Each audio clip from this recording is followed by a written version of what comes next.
And then what I teach in Men's Breakthrough is to understand your language, not your love language, right, but your language. I'll give you a story. So, if you don't mind, I know we got to finish up pretty soon. Oh, So, it's go. I want to hear so, the story. so Yvette used to tell me I was angry. That's what she would tell me. You're angry, Yeah.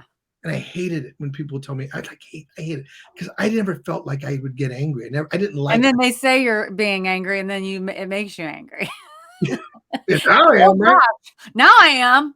So Stop telling me I'm angry. she would say you're angry, and I would say, oh, okay, no, I'm not angry, I'm frustrated, I just get frustrated. So she goes, no, you're angry, and I'm like, I'm frustrated. So one day I got real curious, and I said, can you tell me what you mean by angry? And she said, when I was a little girl, my mother would get angry and I would just get really scared. Oh, So I said, oh, whenever you're telling me you're angry, you're telling me you're scared. oh wow. You get that? Yeah. It's the language. See, our Yeah. language is not put together well.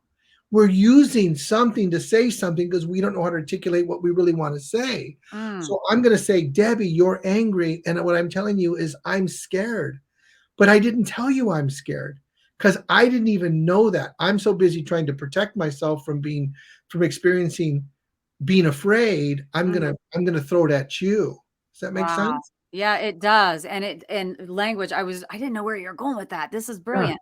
Yeah, because what one person says, words can be interpreted so differently. And what anger means to one person emotion it strikes in and may be different for someone else. 100%. Wow.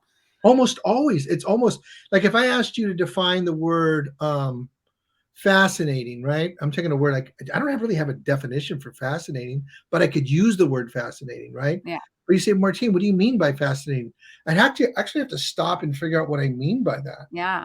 Like maybe that wasn't the word to use Yeah. when using words. And it's like if we're using words, we probably should have the definition of those words as an understanding. So if we're now using emotions, we probably should understand what we mean. But the problem is that I have an experience of if you get the feelings list, right? Oh In yeah, the I book, see it. right? Yeah, in the book, the So, feeling. so so you have your definition for all those feelings and how you use them and how you define them. And I guarantee you, mines are probably not the same as yours. And if they are, they're probably not all of them are. And you probably use emotional words different than I use emotional Oh, words. totally. Or you may have like, if you I think, have never thought of this. yeah. I consider myself a very deep thinker, but Mhm. like when someone uses an adjective or whatever to describe something, I have a visual in my mind of what they see and what in their own, but we're always different, right? Yeah. So it can be in an argument or in a deep conversation with someone where you're trying to figure something out and they're using their own words to describe. We should then take it and be curious and Yeah. say, what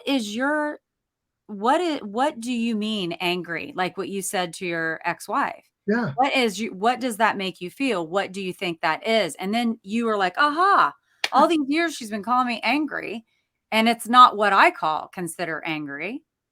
Wow. And Kelly Ann, she said such great examples of what miscommunication can do to relationships. Yeah. A lot of years of misunderstanding what someone's meaning can do such damage, which I think it did in your case, right? Oh, yeah, all yeah, absolutely.